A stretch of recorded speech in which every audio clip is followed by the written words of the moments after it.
And a good Thursday evening to you, Dog Nation. This is Cover 4 Live. My name is Brandon Adams. Good to be back with you again. Got the entire Dog Nation team, at least in part, on your screen. You see the face of Mike Griffith, Dog Nation's Connor Riley, and via phone tonight, we say hello to Jeff Sintel as he is on the road, assisted by AAA, literally on and about the recruiting trail and all across the Southeast, doing that here over the course of the last couple of days. Obviously, we head towards the month of June. Very busy month for UGA recruiting. Jeff getting an early start on that as he has been visiting some of the top recruits of the class of 2022 and the class of 2023 here over the course of the last few days. So, Jeff, via phone, I will say hello to you. As we said before, kind of on the road here, like literally, we do a segment called On the Road, assisted by AAA each week on Dog Nation Daily. But this is literally and on the road with you as you are. And let's, make sure everybody understands, hands free. 10 and 2, the hands are hands-free device for the phone, but nonetheless, you are out and about and traveling and talking to some top prospects here. So, Jeff, good evening to you, and thanks for being with us via phone since you can't be with us with your face on the screen here tonight. Yeah, thanks, Brandon. I guess, no, just be serious, man. We planned this all along, man. It was a great opportunity to talk about being on the road, and I will confirm, Brandon, hands are at 10 and 2, and a mobile telephone device, giant company CarPlay device is allowing me to join you guys live. So a little bit of a switch for us to have Jeff via phone, but also a great chance for me to tell you that you can switch and save your auto insurance with AAA. You think about AAA for legendary roadside assistance. You also can think about that now for auto insurance. On average, those who do switch save an average of $529. So great chance for you to do that. Check out AAA.com/auto insurance for more details on that. It's AAA.com/auto insurance. Great to have Jeff Sintel on the road with us here today. We're going to cover a lot of the stuff around Georgia football here over the course of the next few minutes. I do want to begin with this, though. There has been a lot of growing hype, it would seem, on the Georgia-Clemson game, the season opener, a game we all hope to be on the road, assisted by AAA with us. We head up there to Charlotte later on in the month of September. A lot of Dog fans looking forward to doing the same thing there with that. We did see this week, according to FanDuel Sportsbook, and I think DraftKings also came out with a number there as well, that Clemson does open as a slight favorite in this game. FanDuel has Clemson as a 3-point favorite there. And so I thought it might be interesting to kind of look at that here tonight and kind of look at, what Georgia has on its side, what Clemson has on its side, to sort of measure up the tail of the tape on both these teams, but to also just kind of figure out why it is right now that Clemson is a point spread favorite. So, Connor, I want to start with you because you had kind of an interesting angle on all of this yourself. Clemson 3-point favorite over Georgia right now, at least according to FanDuel, for the very hyped season opener, as big a season opening game as Georgia's maybe ever played. Why do you think Clemson is currently favored in the eyes of the betting public on this? Well, I think one thing to keep in mind with lines and things like that is these guys want to set lines where there will be action on it. And UGA is a little bit of a public team. Certainly, I think more so than Clemson, so you might see some money pouring on them, especially with just given how Clemson's last game played out there against Ohio State, a similarly elite team that did not play all that well, Clemson, that day. I think the other thing is in recent years, it feels like Clemson is a more known entity. And even though they have to replace their all-time leading passer or one of their all-time leading passers, the ACC's all-time leading rusher in Travis Etienne, I mean, you have a pretty good idea that Clemson is at least going to be a team that's in the national title conversation, certainly in the college football playoff come the end of the season. You haven't really been. So I'm sorry. Go ahead. No, sorry. You haven't really been able to say that about Georgia these last couple of seasons, and they've started to take a few steps, very small steps, but steps back, going from being in the college football playoff in 2017, next year close loss to Alabama, year after that big loss to LSU in the SEC championship game, and last year missing it entirely. So I think because Georgia has not since gotten back to that college football playoff realm, I think that's why you see that slight 3-point edge right now. Mike, are you with Connor on this? Is it all about perception in terms of the advantage that Clemson seems to have, at least in terms of the point spread right now? Is there a tangible reason in your mind to favor the Tigers over the Dogs?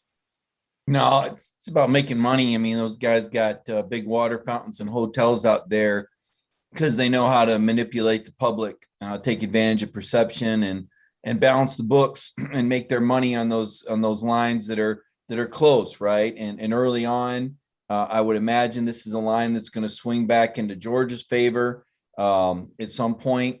and then it kind of settles in between is kind of my prediction that this ends up in that pick'em area. But I think Connor's right from a perception standpoint. You think about Clemson, you think about a team that can beat Alabama. Frankly, they're 2-2 against the Tide. You think about Clemson, you think about a team that hasn't lost to an SEC team in the regular season since playing Georgia in 2014. So they've had their way with A&M. They've had their way with obviously South Carolina every year.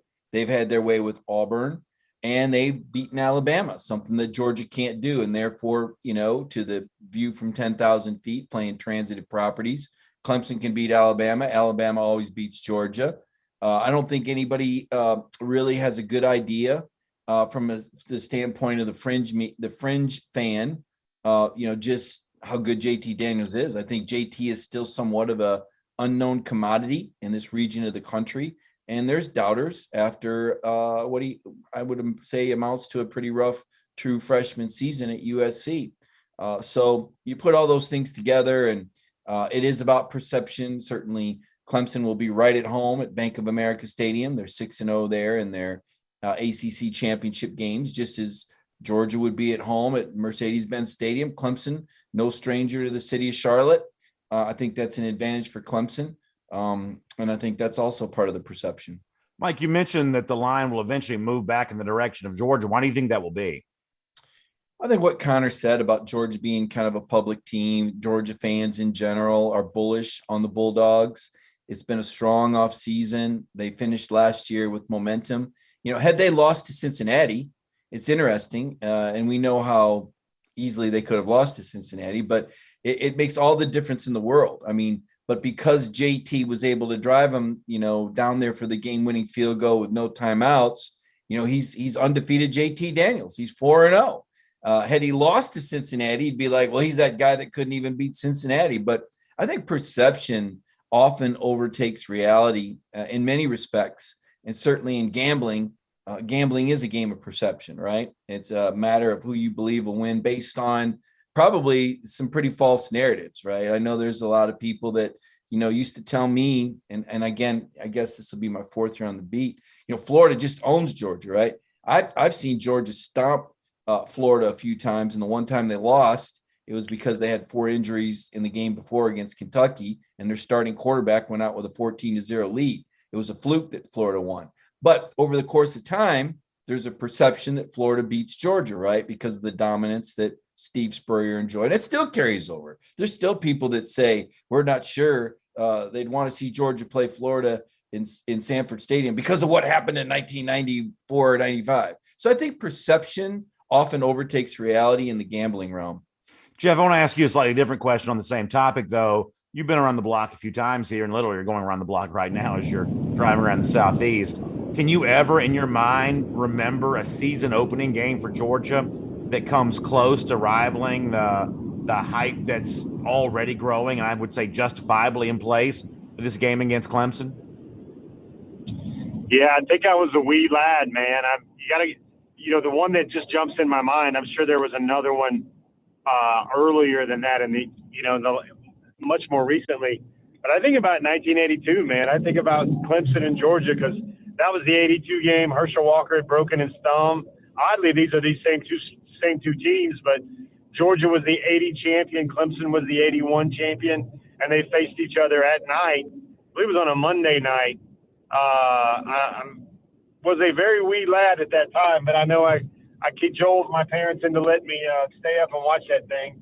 But, that was a hard-fought 13-7 win for Georgia. Mm-hmm. I really think the line, man, is about, I think the two fellas there summed it up really nicely. I think it's Q rating for Georgia because they're trying to induce. Georgia has a bigger fan base than Clemson. I think that's a Q rating to endorse some money on the other side. And simply, I think Connor covered it really well. I think Clemson has a better brand right now of winning these football games. Yeah, I think that's an interesting point. Connor, your time before the show began as well. When you look at, the various comparisons here, I think we'll do a lot on JT Daniels and DJ Uiagalelei.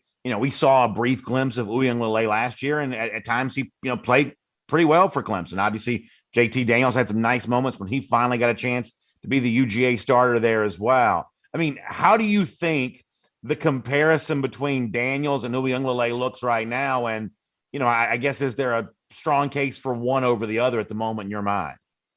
Well, to answer your previous question, the last time Georgia played a top 10 matchup in the first game of the season, which this will certainly be, was actually 2013 against Clemson. Number 8 Clemson beat number 5 Georgia 38-35 that day in a hard-fought game.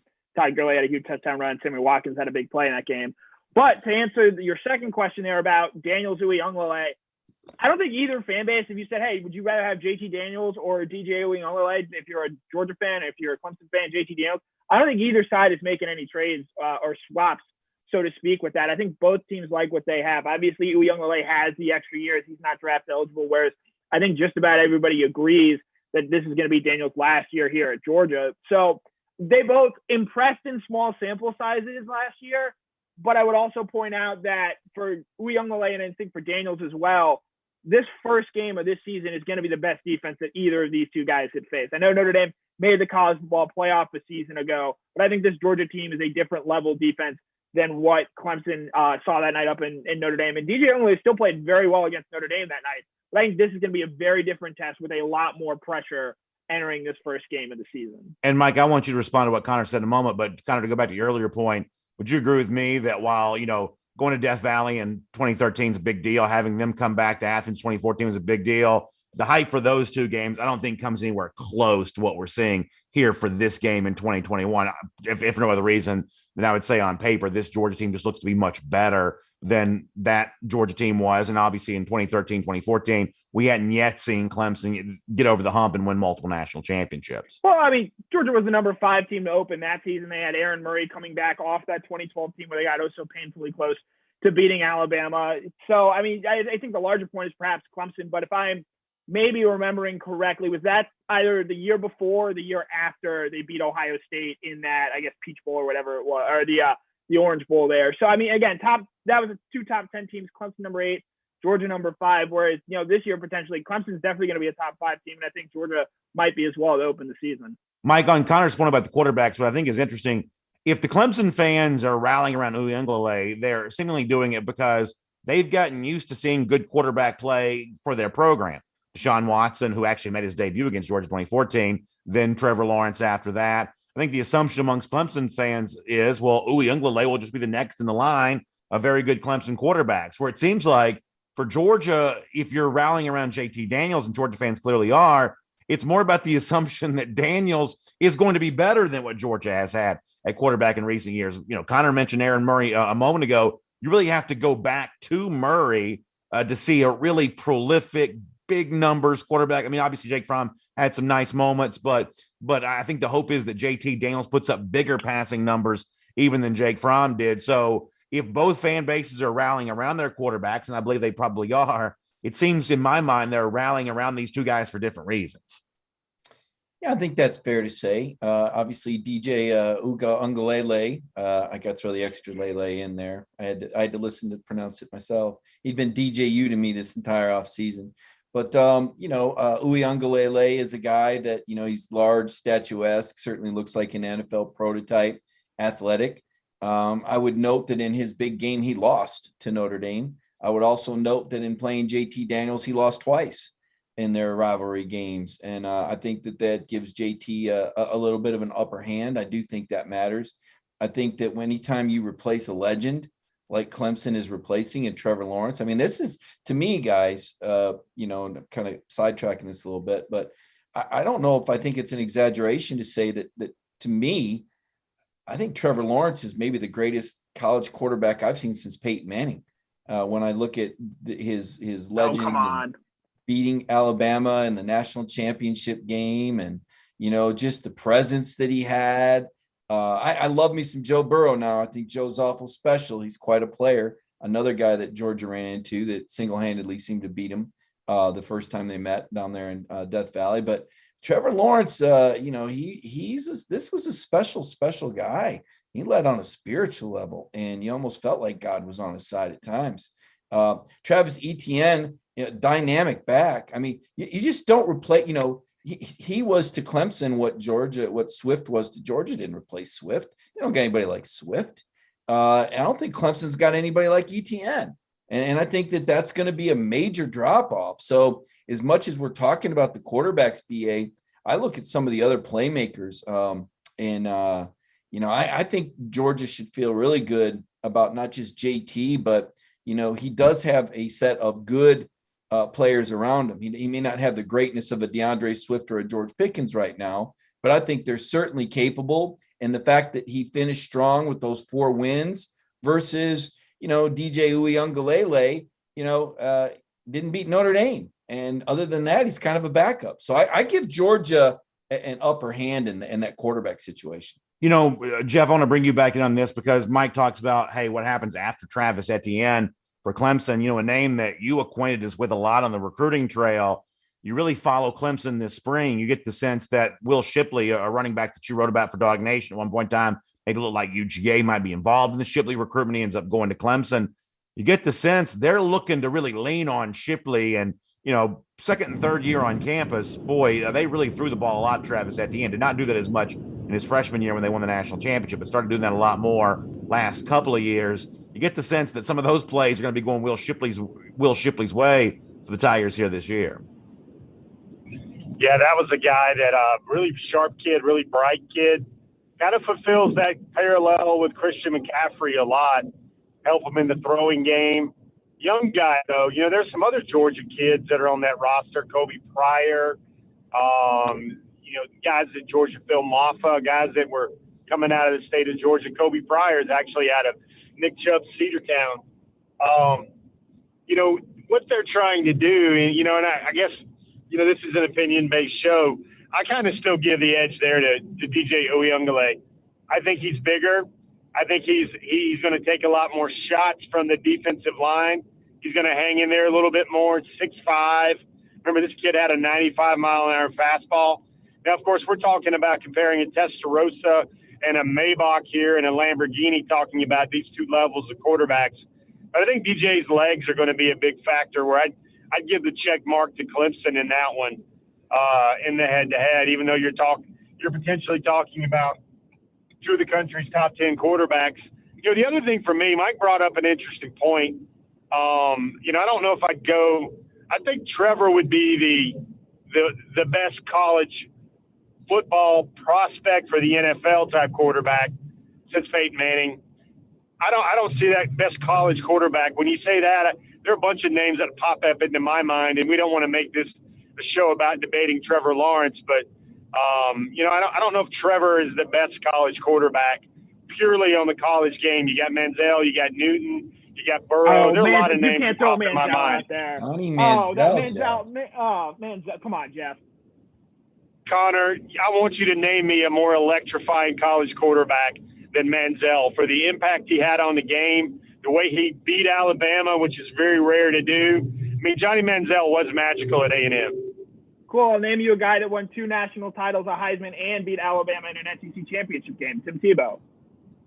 And I hate Tim Tebow, but I'd love you to debate number 85, the other names. Tim You want Tebow, to by the way. bust up Cam Newton? You want to bust up Joe Burrow? I'm just saying there's lots of guys there that come to my mind about. Cam's got a great case, one and done at Auburn, but I'm not going to give you Manziel. So here's my thing to bring Mike back into this for a moment, since the one that started all of this, and we're digressing, but I think it's kind of a fun conversation. My argument against Trevor Lawrence in terms of like any kind of like all-time ranking is that if you're going to look at his best single season, I mean, he's got no better than the third best single season in the last 3 years. I mean, Mac Jones at Alabama was better than him a year ago in terms of a single season. And then, Joe Burrow going back 2019, also maybe the best single season performance I've ever seen. Boy, got something coming in here pretty heavy. But from that standpoint, Mike, I guess I'm surprised that you're arguing for Lawrence as much as you are, given the fact that we've seen these like Babe Ruth seasons from Mac Jones and Joe Burrow in back-to-back years. But the truth is, Trevor Lawrence never quite had one of those years. He was just pretty good for 3 years, not better than pretty good, but not Herculean the way that Burrow nor Mac Jones was. Yeah, I felt like I think Burrow. I'm not going to put Mac Jones on that level, BA. I don't think and I think that'll bear out in the NFL. I don't think I'd be drafting him on my fantasy football team. But in fairness, we are just talking about college right now, though, because I'm not super high on for the NFL either. Yeah, but I mean that's kind of my point. Getting back to what Jeff was saying and what Connor was saying, I'm going to kind of slide in between those two guys on this, because I know what Jeff's saying about the electricity and what Manziel brought. It was almost Michael Vick kind of way. Cam Newton probably towers over him in the one season. But when I'm talking about Trevor and I'm putting him in the category of a Peyton Manning, it's almost folk hero-ish.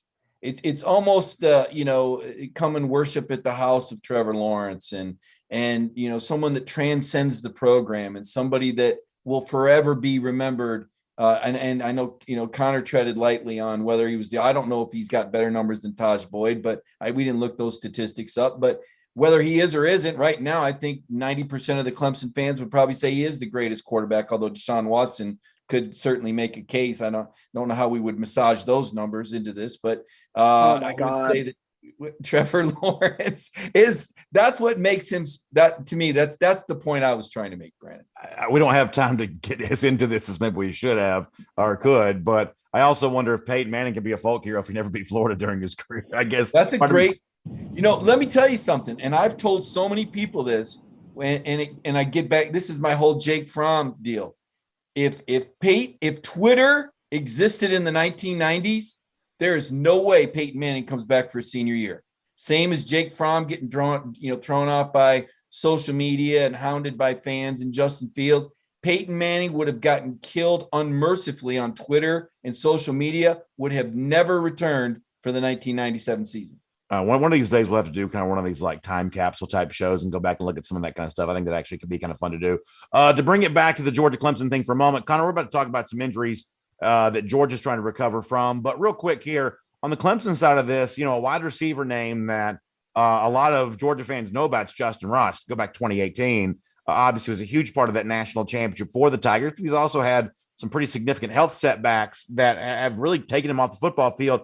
He's looking to come back now. You fairly frequently see him mentioned in mock drafts as a first-round pick, but there are some lingering health concerns. We saw how lingering health concerns hurt some players in this past year's NFL draft. I guess because I know you follow this stuff closely, you got any concerns that Justin Ross is not 100% right now, or does he step back on as a football player the same as he was in 2018? For the Tigers here this year? Yeah, the Justin Ross stuff to me anyway is really perplexing. And you can even look at a guy like a Trey Smith at Tennessee, who talent-wise is certainly up there, but his injury, and again, Trey Smith obviously blood clots in his lungs, totally different worry and concern.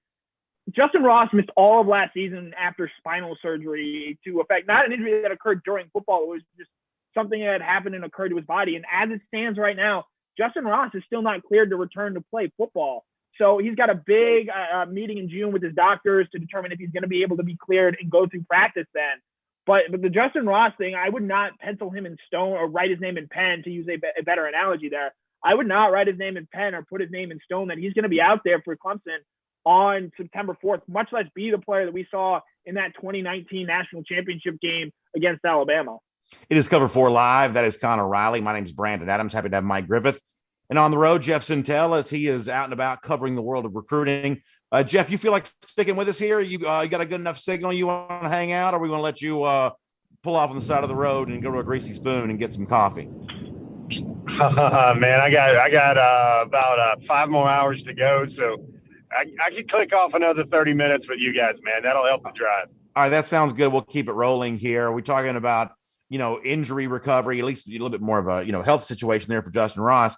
But for Georgia right now, they're also, heavy storyline this offseason is how some injured Georgia players work their way back towards recovery and get back on the football field here for this upcoming year. On Dog Nation Daily this week, we showed you some new video of receiver Marcus Rosemy-Jacksaint, the second of these videos that we've seen of Rosemy-Jacksaint really looking pretty spry and moving around pretty good on the ankle that we all saw.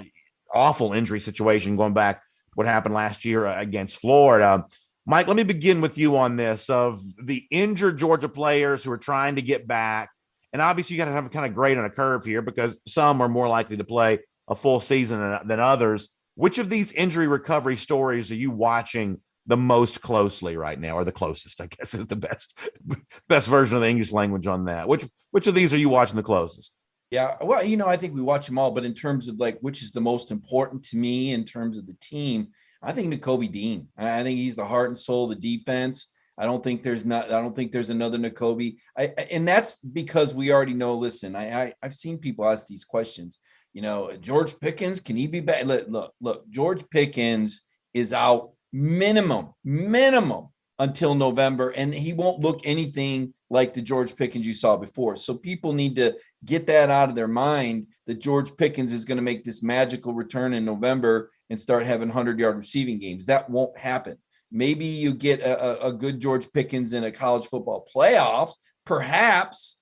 But even that, I'm highly skeptical of George Pickens. So I put that out there in advance of mentioning these other injuries, just because the people that think that you can come back from an ACL and they're just unrealistic. They pick out one story out of a million and, oh, this guy did it. Okay, well, there's 999,000 that didn't. Look at Dominic Blaylock right now. He's still not getting around. This was a guy that was supposedly a fast healer, right? Well, not that fast, so not going to screw that one up again, right? Rosemy-Jacksaint wasn't well enough to get out there and take any chances in California. That tells you where he's at. Yes, he's making progress. Same thing with Kenny McIntosh.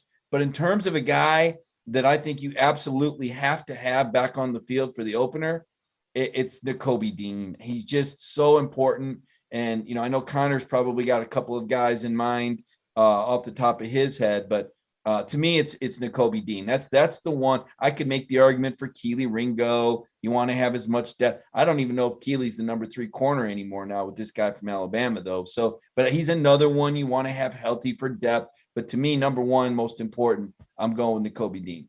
Connor, what do you think? I'm glad Mike said Nakobe Dean because that is the correct answer. But the more interesting answer, or maybe certainly not for the Clemson game, but this may be a more long-term progression. To me, it is Marcus Rosemy-Jacksaint. I don't expect him to be George Pickens, but do I think he can be a starting X for Georgia this season and be an impact player at that wide receiver position? I do. Now, I'm not saying he can be George Pickens, certainly coming off the gruesome ankle injury he had against Florida last year, but he scored a touchdown on that very same play, looking pretty impressive as a freshman in that game. And so I think one of the things to watch is how does that chemistry with JT Daniels develop, but he's got a spot open at that X position where Georgia's going to have some options out there. Justin Robinson, similarly, a guy that has battled through injury early in his career at Georgia and also did not play in the spring game there for Georgia. Adonai Mitchell, the star of the spring game, is someone you could see there at X. But I think if you're giving me a full season to bet on, I think Marcus Rosemy-Jacksaint's development this year is going to be really fascinating for us to watch. Jeff, I'll bring you in. Rosemy-Jacksaint would be my answer as well, simply because, in the case of Nakobe Dean, I guess I'm just assuming he will be back healthy and that, it's all about, the sensible timeline for him. And I'd be surprised if he wasn't. I hope I'm not getting the cart before the horse on that, speaking as a Georgia fan, but that's kind of the way that I'm, thinking right now. But in the case of Rosemy-Jacksaint, I just believe he's a huge prospect. I think that he's one of the highest rated receivers that Kirby Smart has signed since he's, been Georgia coach, a part of a pretty dramatic upgrade in wide receiver recruitment over the course of the last 3 recruiting cycles, especially those, 2 cycles in 2019, 2020. Rosemy-Jacksaint, obviously a big part of that. So when Smart said that he was close during the spring, my ears perked up. Videos that we've seen seemed to confirm what Smart said, that he wasn't just talking outside of his neck when he said that, he really is, on his way back there. And I think the entire complexion of the wide receiver situation for Georgia has changed if Marcus Rosemy-Jacksaint really is 100% healthy and ready to go, because, Jeff, I just think he's a big-time prospect. Yeah, I'm glad we covered we put the cover 4 on the Kobe Dean answer. That's the most vital bounce-back dog. But for me, I think the receiver position is where you got to do it. I think, listen, this Georgia team is either going to bloom or boom, depending on what they have out of the wide receiver core. And there's names here. There's the Rosemy-Jacksaint name. There's the Robinson name. But I'm going to toss Blaylock's name in there again, because I think Blaylock, when he's there, he's probably the most reliable route runner, the most consistent, sure hands, knows JT's going to know where he's going to be, kind of like Kyrus Jackson as well. But I think it's going to be very interesting to see what Georgia does with all three of those receivers. I think Justin Robinson can be a fabulous receiver in the SEC. He showed that in the spring, but I'm going to watch and see what Georgia does. And if any of those guys are ready for the Clemson game, great. That's a big thing. But if they're not, I don't know why you play those guys until Florida to get them really, really right. That's what the big thing that jumps out to me about one of those three guys can play a lot like maybe everybody expects George Pickens to play. And this is for anybody who wants to respond to it. I don't know that I'm quite as pessimistic about George Pickens' outlook as Mike described himself as being a moment ago. And yet I at least agree with the portion of what he said there, in that when I think about, hey, who are the guys you can get them back and then kind of help lead you to where you want to go this year? I mean, I will say that Pickens, as much as I'm a huge George Pickens fan, and I have been for the entirety of his career, he is a little bit of on that back burner for me a little bit right now because of, how recent his injury was suffered, how big of a deal, an ACL can be. I mean, I think it's possible that Pickens comes back, but it's at least a long enough time frame that right now my mind is a lot more on the guys like Blaylock and the guys like Marcus Rosenby-Jackson, those guys who are just a little further into the curve on their own recovery. As I said before, I'm not quite as pessimistic, I don't think, as what Mike described a moment ago, but it's also not one of those things where I think right now Georgia's national championship hopes hinge on George Pickens. If that were the case, then Georgia's probably in a little bit of trouble.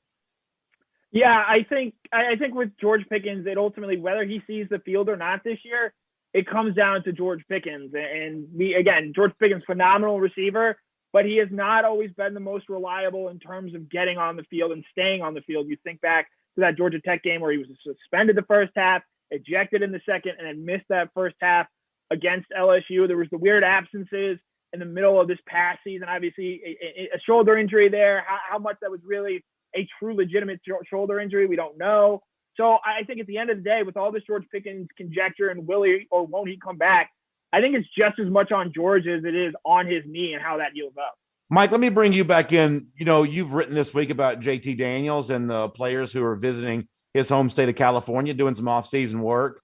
Where does JT Daniels' injury recovery factor into a discussion like this? We're obviously far removed from the ACL that he suffered, but that kept him off the field until beyond the Florida game this past year. And boy, there were a lot of amateur doctors on social media talking about, noticing him limping on the sidelines there that day in Jacksonville, and even some evaluation of how he kind of looked from a health standpoint, once he was actually playing. Where does Daniels attempt to return to full health? Certainly he obviously wants to showcase his health for NFL scouts. Where does his injury recovery factor into this conversation? Yeah, I kind of felt like JT answered all the questions in the spring, and obviously they weren't live and they're not going to hit the quarterback, but you could just tell by how he was planning, how he was throwing, the torque that he was getting. He looked that much better. You saw the velocity when he needed it. I mean, this is a guy that makes all the throws. Very comparable, I think, to Jake Fromm. I think maybe he has a little more touch than Jake. I think he has a stronger arm than Jake, but the same sort of quarterback, the guy that flies the jet from the line of scrimmage, very cerebral, very, very good with his timing throws, as well as his fastballs, as well as his deep ball. Love the back shoulder. That's where Justin Robinson's king. Don't be fooled by the freshman. Robinson's the better player. He's going to be out there. You get 13 targets, you got to catch more than 7 of them. Have a good day. But Justin Robinson to me is the answer over there at the X, and JT's got the chemistry with him. And you brought that up, BA, the trip. As much as it's about the workouts, it's really, I think, and we talked about this earlier this week on Dog Nation Daily, and I appreciated you letting me come on my birthday. I feel like the timing and all that takes care of itself with reps, but to me, it's the chemistry of the team, and it's the leadership evolving. Because if there's one area that I'm a little concerned with Georgia, it's leadership, right? We talk about Jordan Davis. Well, you can't be overweight and be a team leader. If you can't make weight, you're not setting a good example. JT is maybe the quarterback leader, but he's a new guy. How quickly do you get to know everyone and can you make them better and push their butt? So to me, the leadership area, I mean, you're losing Monty Rice. Monty was a big-time leader. You're losing Richard LeCount, big leader, right? So You're losing Ben Cleveland. Ben was the guy in that line room that kind of held everybody together. You've lost some really big figures off last year's team from a leadership standpoint. So to me, just kind of injecting this into the conversation, I think that this chemistry from this trip is very important. And to answer your question, I felt like JT answered all questions about the injury in the spring game, especially how much Kirby played. One like they played in one quarter and pulled him. He played more than I thought that he would. But just a quick follow-up on that. I don't disagree with what you're saying, but when JT has talked about this, I'm trying to think back some of the interviews, as recently as like this winter, right? I mean, he was still pretty open about, how he was feeling. And I'm trying to think the one interview that he did, I forget it was the SEC Network or whatever it was, where like, you feel like 100%. And he said, something effective, I'm getting closer. And I apologize if I'm not quite getting all of this exactly right. But I mean, Daniels has been pretty open about talking about this, national interviews, things like that, and listen, I have every reason to believe that he will be healthy. Please don't misconstrue what I'm saying here. But boy, it seems like he's just been through a lot in trying to get all that mobility back, I guess is the only point that I'm making. And I'm basing that on some of the things that Daniels himself has said. Sure. And I think that's fair. And I think it's something that, we saw a little bit of that against Mississippi State with the spin in the pocket and the great throw to Pickens that Connor mentioned isn't always consistent drop. What would have been a highlight we would have seen for 25 years that George made the one catch George didn't make. Right. But I think that that's something that, I felt like the spring proved that to me, but you're probably right, Brandon, when he gets chased out of the pocket against Clemson because the offensive line has been subpar to this point. We'll find out, right? Clemson's going to get some pressure on JT Daniels. He's going to have to move. He's going to have to make some throws off the run. He's going to have to get rid of the ball quickly. That's one big adjustment that he's made. Learning the SEC speed, or in this case, Clemson, which I think we would all agree plays with SEC speed, even though they're in the ACC. That's an adjustment he's had to make. But you're probably right. After the Clemson game, I think JT should have more confidence, provided the offensive line is solid enough to keep him healthy through that opener. Shift gears and talk about something different here for a moment. And, over the course of this offseason, we saw rumors emerge that, by the way, you're watching Cover 4 Live, Brandon Adams, Mike Griffith, Connor Riley, Jeff Sintel via phone here tonight. We like talking Georgia football with you on a Thursday night, and glad to have all of you with us as we do it. Over the course of this offseason, we saw Dan Lanning briefly emerge as a candidate to become Kansas head coach. Ultimately, they settle on Lance Leipold, an experienced head coach from Buffalo. At times, we've talked about, hey, the future of Del McGee maybe leaving to go be a head coach. We saw Alabama's running backs coach Charles Huff take the Marshall job. McGee, when he met with reporters a couple of months ago, talked about his own head coaching aspirations there. And there are obviously other Georgia assistants. Matt Luke has been a head coach before. Todd Monken has been a head coach there as well. We'll count them in this midst of this conversation here for a moment. Jeff, if I give you the full pool of UGA assistants at the moment, the 10 on-field coaches, maybe we won't count Muschamp, the analyst, although I still think he's going to be a head coach again somewhere before his career is done. Which of these UGA assistants right now do you think has the brightest future as a one-day head coach? Wow, this kind of feels like getting a guy with the number one draft slot.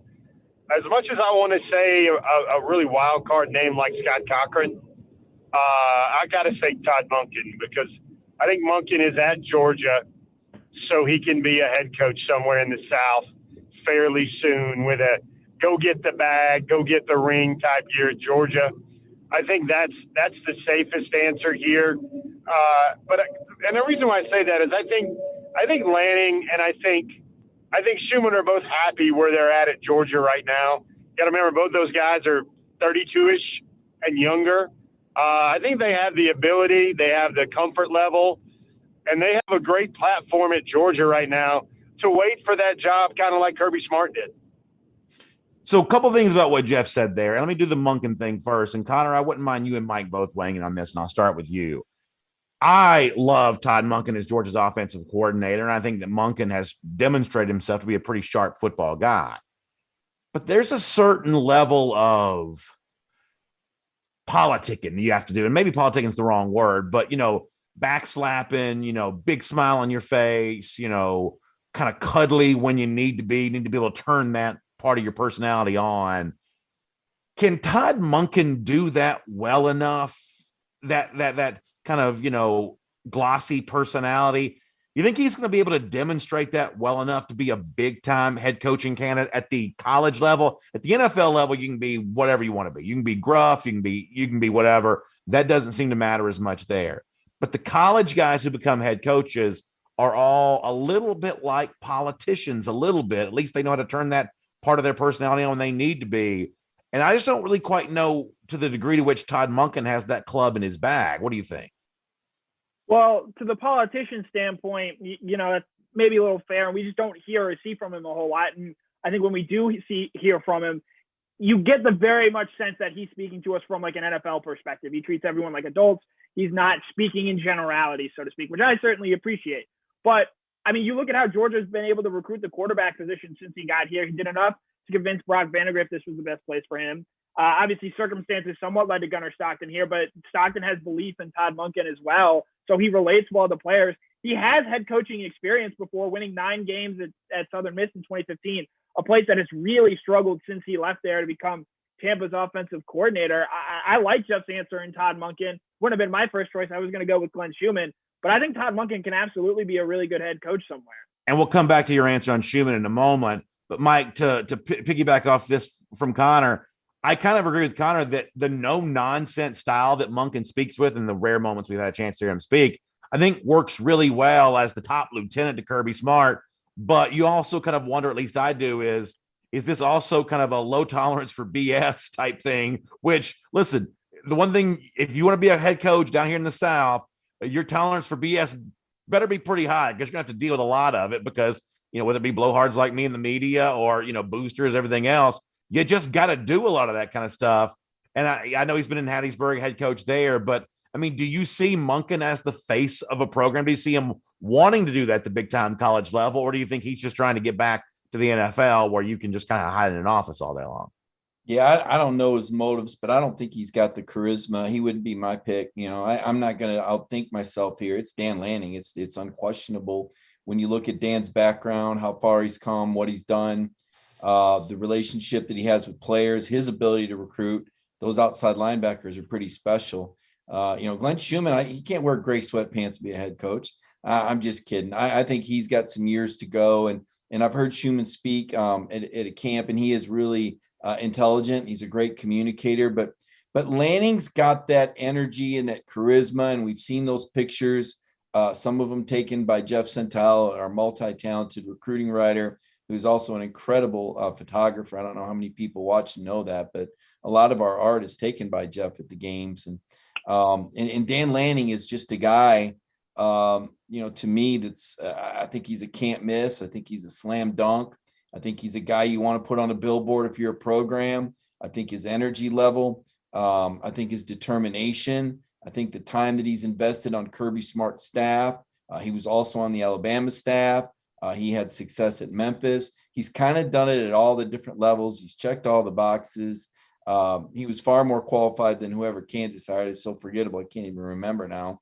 I don't know about that.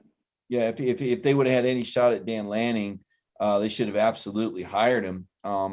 He would have been a great steal for Kansas and given him a chance to get back to respectability, which is saying a lot, because I think they've only had one season since 2009, maybe, where they were 500, and they haven't been over 500 since Mark Mangino was there. So I think it's Dan Lanning. I know what you're saying about Monken. I think you're right about being in the NFL versus being in college. I think the college game is warming up to guys like Sam Pittman that are incredibly personable, that have big personalities, that are able to build relationships now with this transfer portal. As crazy as it is, if the kids aren't starting, they're ready to jump. I mean, I look at Major Burns and I say, wow, here's a guy who was next man up in a secondary that has 2 NFL safeties probably ready to leave. And he bolts and goes to a school that didn't want him a couple of years ago. I mean, that's remarkable to me. So I look at, other transfer. But to my point, I think now the college coach, and agreeing with you, BA, has to have more charisma than ever because of what it's going to take what constitutes a successful coach isn't just X's and O's. Certainly to me, it's also attracting players and then keeping players and producing results, right? The proof's in the pudding. And that's why I say, Dan Lanning can point to a lot of successful guys he's recruited, developed, and the programs he's been a part of. But Jeff, isn't there a little bit of a bias working against Lanning and Schumann both? I mean, we are in an era of offensive explosion in college football. For guys like, I'm mostly playing devil's advocate here because I do believe that Dan Lanning will be a head coach. But just to take the other side of this for a moment, and on Glenn Schumann as well, who Connor, brought up. I mean, don't they have to convince somebody to not make the offensive hire, which right now it seems like everybody wants to make? Yeah, I think with a lot of those guys, Brandon, I kind of half-heartedly grinned as you were making all those points about Monken. I wonder if there's maybe 20% of your answer that germinates with the fact that you'd love to have Monken remain as a dynamic, vertical passing game play caller for Georgia for a few years. I think you may be guilty of that a little bit, but we don't, like you guys have mentioned kind of offhandedly, that you don't get to see as much of Schumann and Lanning and then another fantastic guy like of Dell McGee enough. But, the young men I talk to, they talk to these coaches a lot, and it seems those guys are still rooted at Georgia to win a championship. They mention that a lot, that they want to hang around until they win a championship. I do think that they want to hang around for the right job, but I also see this Georgia staff, and there were a lot of really good answers, which is why I thought this was a good topic, because I do think there's several future head coaches. I don't know if there's several future SEC head coaches on this team and on this staff, but there's a lot of them. Yeah, I mean, I do think that Dell McGee belongs to this conversation. We've seen a lot of former high school coaches go on to have a good bit of success at the college level. Now, some of them didn't always end their careers in the most glorious fashion. Guys like Hugh Freeze, Art Browse kind of come to mind when you say that. But in terms of former high school guys who had big success, obviously we've seen a lot of that. And Dell McGee has kind of followed a similar path himself here. Obviously, he's been in the college game now for a long time, but that's a guy who I think can have a bright future. But Connor, since you mentioned Schumann a moment ago, I mean, what do you think of the bias that just seems to exist against, defensive guys here at the moment? Well, I don't know. I think this stuff is going to ebb and flow. As great as Sam Pittman and Arkansas were last season ago, they did only win 3 games. And what happens if he struggles there? Something given just the nature of the SEC West could certainly happen. What happens if Shane Beamer struggles at South Carolina there as well? This stuff all sort of shifts and moves over the years, and trends are going to continue to ebb and flow and develop. But I don't know. I've seen so many guys like Glenn Schumann ultimately get hired into becoming head coaches, guys who have been loyal to certain head coaches, move their way up, and ultimately find and select the right jobs. You look at Mel Tucker doing that, going from Colorado 1 year right to Michigan State after being Georgia's defensive coordinator for, I think, 3 years there. Dan Lanning is going to follow a similar track record. And I know Dan Lanning is the defensive coordinator and is the guy on the field, but Glenn Schumann is just as involved with this defense as Lanning is. And in talking to players, they say Schumann, is the smartest assistant that they have. So I'm really just betting big on Schumann. He's, again, similar to Lanning. It's a very similar case there. I something about Schumann, and quite frankly, I knew Mike was going to say Dan Lanning, so I wanted to have a different answer ready to go there. But I like Glenn Schumann just as much as Dan Lanning or Todd Monken to be, I think, a good head coach. And to your point, I think more maybe than anyone on this list, he might have the best chance of being an SEC head coach. That's interesting. Mike, the last word on this, I'm going to ask it this way. I'll give you the entirety of Georgia's assistant coaching roster, all 10 guys. Over the course of the next 5 years, what would you take to have more wins as a head coach against Power 5 competition? The 10 assistants for Georgia combined or Will Muschamp, starting today over the course of the next 5 years? Over Power 5 schools. Wins against Power 5 opponents as a head coach over the course of the next 5 years. Wow, that's tough because we're basically trying to put a time frame on Muschamp getting back in there as a head coach. And that's probably 3 years. We're assuming that is he going to go to yes, he would have to go to a Power 5. Probably not a very. Well, no, you don't. No. He doesn't have to go to Power 5. He just has to beat some Power 5 teams. So, yeah, he's not going to have much luck at a school. I don't think he would leave Georgia for a non-Power 5 job. I'm going to go with the staff assistants. Okay. Because I think Lanning's on borrowed time. Same question, Jeff. Muschamp compared to all 10 Georgia assistants wins against Power 5 opponents as a head coach over the next 5 years. I'm going to take the staff. That seems like a smart bet there. Connor? Well, Muschamp has been fired from 2 Power 5 jobs already. I don't know the track record on guys getting a third Power 5 job, much less one where you're able to be competitive. So because of that, I will take the staff pool as well. I think that's an interesting one to think about. It's like Cover 4 Live here. Connor Riley, Jeff Sintel, Mike Griffith. My name is Brandon Adams. That is our Cover 4 topics. Time now for Cover More. We'll take your questions and comments. I want to get some of these, especially here on the YouTube side for a moment. I do have to ask y'all this. Mike, just hit the 60 Minutes thing about the UFOs. What do you think about UFOs? Oh, no. I got to know this. Quiet. Oh, no. Mike, did you see the 60 Minutes thing about the UFOs? I did not see that. I'm being totally serious. So they had like these, I don't know, hotshot pilot type people. They say they've seen UFOs. New York Times written about this there as well. Do you believe in UFOs? Sure. I'm sure there's unidentified flying objects. That's different than aliens, though, right? Do you believe in aliens? That's a different question. I'm asking that. I'm following up. As a good reporter would. I'm following up. That to next week. I haven't had time to research that one. Jeff, what about you? Where are you on UFOs? Believe they are unidentified flying objects, and you know what? I'll just cue up the band of the narrative here. I do think there's life on other planets. Do you really? That's awesome to hear. Go ahead, Jeff. Would it shock anyone? I mean, really, these unidentified flying objects, and what do we hear? Y'all this stuff about Area 51 and Roswell for the longest time, and certainly it doesn't go Spielberg in the movies the way everybody expects, but there's got to be something there. See, Connor? I believe in aliens, but more importantly, I think it's important for aliens to believe in themselves.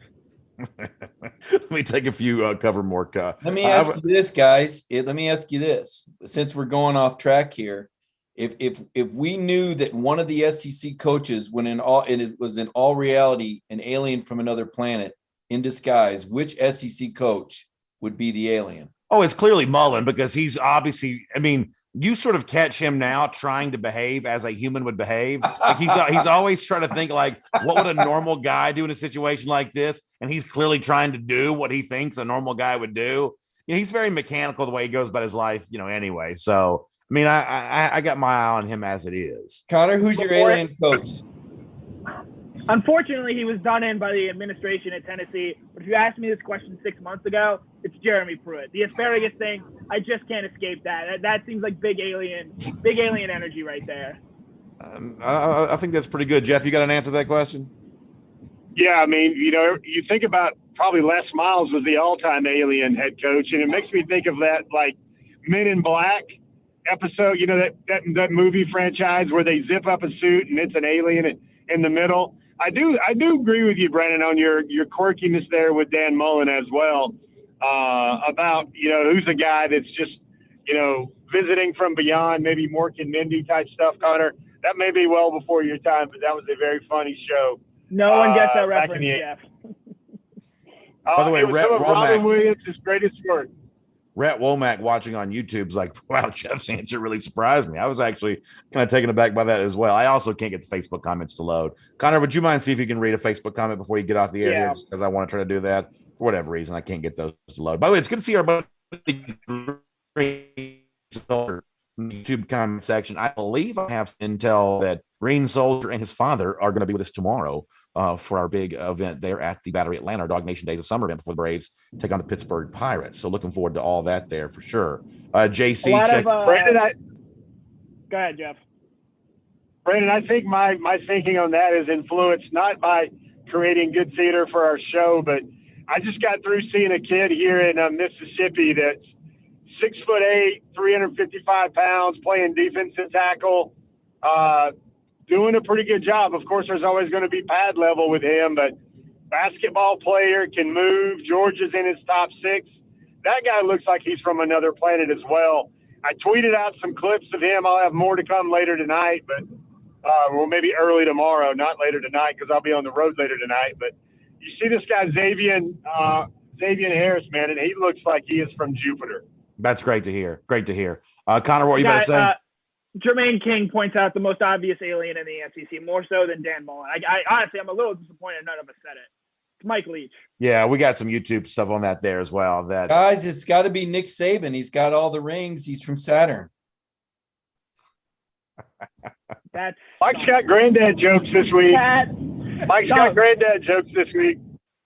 Listen, I'm gonna tell you something. Y'all, and listen, every now and then I have to give Mike a little grief about things too. But his delivery on some of these jokes is actually well done, and his timing when he delivers these, I would say listen. I'll allow that. I got no problem with that. We're in the entertainment business, Mike. I think that's well done. I got no problem with that whatsoever. By the way, JC over in the YouTube side of things, dropping some great memories, the Irk Russell days, the Larry Munson days. That's a great thing to see. Let me get one more. This is a serious comment. We'll get ready to go. Rhett Womack brings up questioning leadership. Rhett mentions the quarterback, JT Daniels, is kind of being one of those guys. So it sounds like, Mike, that Rhett is a big believer in Daniels' ability to be a leader for this team right now, just based on what he's seen from him during those interviews. He mentions that specifically in his comment. What would you say back to that? Yeah, I think so. I think it's something that JT embraces after the opportunity. By the way, Kirby Smart, mercurial, right? But I think that JT Daniels does embrace the opportunity. That one did not work. Mike, I gave you credit for the moment ago. Don't go to the well too many times. That's my only advice. Well, you got Shane Beamer, right? He's the son of Frank Beamer. It's a different. Okay, we're losing it here. I think JT embraces the opportunity. I like that one a little bit better than the other one. JT embracing the opportunity to lead, and I think there's a lot to be said. I mean, this is a guy that in high school, led his team to a national championship at Mater Dei and was a starter from the freshman year on. So, I mean, this is an inherent quality. Kind of had it torn away from him at Southern Cal with the knee injury, and I think he's really embraced this opportunity to step in and be a leader. And I think Kirby, kind of has appointed him at that. We've kind of heard Kirby kind of loosen the reins up and say, yeah, I trust JT. He knows the offense. And it was a quick change because remember, after the Mississippi State game, one of my very favorite Kirby Smart press conferences ever was, yeah, there's a few throws he wishes he could have had back. And I'm thinking, what do you want, 700 yards and 7 touchdowns, 400 yards and 4 what? What throws did he want back? I thought he was pretty amazing against me, but it was Kirby basically saying he ain't proved it yet. And Kirby's a tough guy to impress. So if JT's won Kirby over, I think fans should probably feel pretty comfortable with him. By the way, I should also point out that while Mike is making puns about celestial bodies, there's an obvious joke here that I could make about Dan Mullen that I'm not going to make. I'm too classy to make, but just let the record show that I was thinking it and didn't say it. Connor, anything else on Facebook before we leave? Hold on, let me pull it back up again. Man, you really love this Facebook audience, BA. Well, I'm trying to take care of people. I just can't get, for whatever reason, YouTube is loading for me quick as a whistle. Facebook will not open up for me right now. Not a whole lot of comments there on Facebook. I do have a parting shot, so to speak, if you will. Right. Where do you guys remember you were for the night of Georgia's national championship loss to LSU? I was on a friend's kitchen floor writing a story at 3:00 in the morning after that game. A few of us had gotten together and watched the game at a downtown bar in Athens. And we were all great college friends. Fortunately, that friend, Catherine Hamill, was nice enough to let me stay in her apartment that night, along with 9 of our other friends crammed into a small 1-bedroom apartment in downtown Athens. Catherine is one of my dearest friends, and she's actually getting married this weekend. Her family are season ticket holders. She is a diehard Georgia fan. When I think back to that national championship loss, I don't think back to my own feelings or my own reaction, but it was rather her getting emotional at it because she's not a diehard Georgia sports fan. She's not watching right now. But that goes to show that there are people out there that this means so much to, people that you don't even think they care all that much about sports, that they are so moved to tears when something like that happens, as crushing as it is. Catherine is getting married this week, and I will be attending that wedding, and I could not be more thrilled and happy for her to be there on her special day. Her and her fiance, Jake Holly, are dear friends of mine. I am so excited they are getting married, and I hope that one day when Georgia does win a national championship, I am there and we can celebrate afterwards on her kitchen floor. Yeah, it's really nice. Congratulations to the happy couple there. And Connor, I'm glad you get a chance to share that with them this weekend. For all of you who have great weekend plans coming up, hope you get ready to enjoy whatever that is. And for those of you who get a chance to be with us tomorrow at the Battery Atlanta and Truist Park, looking forward to seeing you for that. I'll also see you tomorrow morning for Dog Nation Daily there as well. Jeff Sintel checking in. We'll get into more of the recruiting stuff with Jeff when he's there with us for that. Mike, I know you've got some travel coming up. Safe travel to you as you're on assignment for us here. We'll look forward to catching up with you again very soon, and we'll all get together, hopefully, as Connor said, in person with friends here very soon. Hopefully the entire Dog Nation team is all back under the same roof again at some point in time there as well. Jeff, Mike, any final thoughts from either of you? Nothing from Jeff. Branson Robinson is going to be so good that pessimistic Mike is going to scratch his head a lot, wondering if he does eventually show up in Athens for wearing the Georgia G. He's going to wonder what he's going to have to nitpick about that for a freshman tailback in the SEC. Whoever lands him, going to get a very good one, because this guy looks like his thighs were basically should have the words Kubota on the sides of them. That's how massive this guy is, how well built he is, lower body. That's just going through my mind right now. Looking forward to reading that at dognation.com. I would promote the story now that Jeff has mentioned nitpicking, that Mel Kiper's first big board is out, and Kirby Smart often worries about the Georgia players reading their own headlines. Well, there's no Georgia player in the headline because there's no Georgia player on the big board. And maybe Kirby wants to show them that Mel Kiper doesn't think that there's any Georgia players among the top 25 coming out of the NFL draft, albeit there are 11 in the SEC, 3 from Alabama, 3 from Texas A&M, and he does a top 10 ranking at each position group.